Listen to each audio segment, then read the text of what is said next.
تم اپنی زندگی کس ٹریک پر لے کر جا رہے ہو؟ ہمیں اللہ نے کس مقصد سے دنیا کے اندر بھیجا تھا؟ آج ہم اپنے مقصد کو بھول گئے۔ ہمارا مقصد تھا کہ ہم دنیا میں آ کر اللہ تعالیٰ کو راضی کریں، لیکن آج ہم نے اپنے مقصد کو آج ہم نے اپنا مقصد دنیا کو بنا لیا کہ جتنی زیادہ دنیا ہمارے پاس ہوگی، جتنی زیادہ مال دولت پراپرٹیز اور عزت اور شہرت ہمارے پاس ہوگی، جتنی زیادہ لوگ ہماری واہ واہ کریں گے، اتنی ہی اونچی ہماری بلندی ہوگی، اتنی ہی اونچی ہماری شان ہوگی، اتنی ہی اونچی ہماری عزت ہوگی، اتنی ہی زیادہ ہماری کامیابی ترقی ہوگی۔ میرے دوستو، ایک بات کو دھیان میں رکھو اپنے، کہ یہ کوئی کامیابی نہیں ہے، یہ کوئی ترقی نہیں ہے، یہ بالکل ایک جھوٹا ایک دھوکہ ہے، یہ ایک دنیاوی دھوکہ ہے، محض ایک دھوکہ ہے، اس کے علاوہ کچھ بھی نہیں ہے۔ کامیابی تو یہ ہے کہ ایک آدمی نے اللہ کے حکموں کو فالو کرتے کرتے، اللہ کے حکموں کو پورا کرتے کرتے اور آپ صلی اللہ علیہ وسلم کے طریقوں کو پورا کرتے کرتے ساری عمر اللہ کو راضی کرنے میں گزار دی، ساری عمر اللہ تعالیٰ کی فرما برداری میں گزار دی۔ وہ شخص حقیقت میں کامیاب ہے، وہ شخص حقیقت میں کامیاب ہے میرے بھائی۔ اس لیے ہمیں اپنا مقصد دنیا کو نہیں، ہمارا مقصد تو اللہ نے چن لیا، ہمارا مقصد تو اللہ نے طے کر دیا کہ تمہارا مقصد میں تمہیں دنیا میں کیوں بھیج رہا ہوں۔ الذی خلق الموت والحیات لیبلوکم ایکم احسن عملا۔ ہمارا مقصد ہے دنیا میں آنے کا صرف اللہ تعالیٰ کو راضی کرنا۔ ہم اللہ تعالیٰ کو جتنا زیادہ راضی کرنے کی فکر میں لگ جائیں گے، جتنا زیادہ ہم اللہ تعالیٰ کے حکموں کو پورا کرنے میں لگ جائیں گے، اتنی ہی ہماری شان بلند ہوتی چلی جائے گی، اتنی ہی ہماری عزت بڑھتی چلی جائے گی، دنیا میں بھی اور آخرت میں بھی، دنیا میں بھی اور آخرت میں بھی۔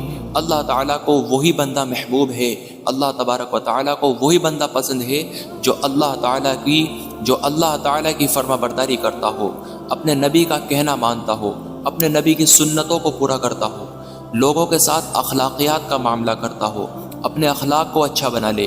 ایک حدیث کا مفہوم میں آپ کو بتا دوں، رسول اللہ صلی اللہ علیہ وسلم نے فرمایا کہ وہ شخص اچھے اخلاق والا رات بھر عبادت کرنے والے، دن بھر روزہ رکھنے والے کے مرتبے کو حاصل کر لیتا ہے، صرف اچھے اخلاق کی بنیاد پر، صرف اور صرف اچھے اخلاق کی بنیاد پر۔ تو بھائی، دنیا کو اپنا مقصد مت بناؤ، مال دولت کو، عزت اور شہرت کو اپنا مقصد قطعی طور پر مت بناؤ۔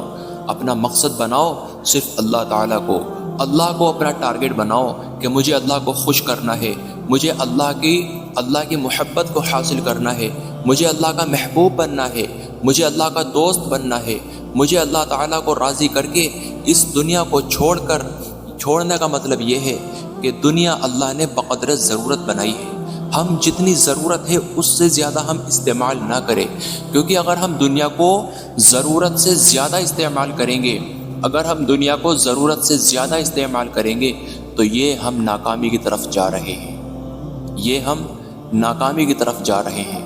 اپنی زندگیوں کو بدلی کیسی جائے گی؟ ہم قرآن کو سمجھ کر پڑھیں، ہم حدیثوں کو پڑھیں، علماء حضرات کی خدمت میں جا کر ان سے دین کو سیکھیں، تبھی جا کر ہمارے دل کے اندر ہم اللہ کی معرفت کو حاصل کریں۔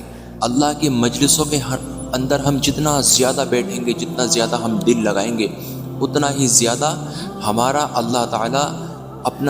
تعلق اللہ تعالیٰ سے بڑھتا چلا جائے گا۔ جتنی زیادہ ہم دین کی محفلوں میں بیٹھیں گے، جتنی زیادہ ہم ایمان کی مجلسوں میں بیٹھیں گے، ہمارا ایمان تازہ ہوگا۔ ہمارا ایمان جب تازہ ہوگا تو ہمارے اعمال پر کھڑا کرے گا، اور جب ہمارا ایمان مضبوط ہوگا تو ہمارے اعمال بھی مضبوط ہوں گے۔ تو آپ سب سے میری یہی گزارش ہے، یہی ونتی ہے کہ اللہ کے واسطے اپنی زندگیوں کو بدلو، اپنی زندگیوں میں تبدیلی لے کر آؤ بھائی۔ کب تک ہم یوں ہی زندگی گزارتے رہیں گے؟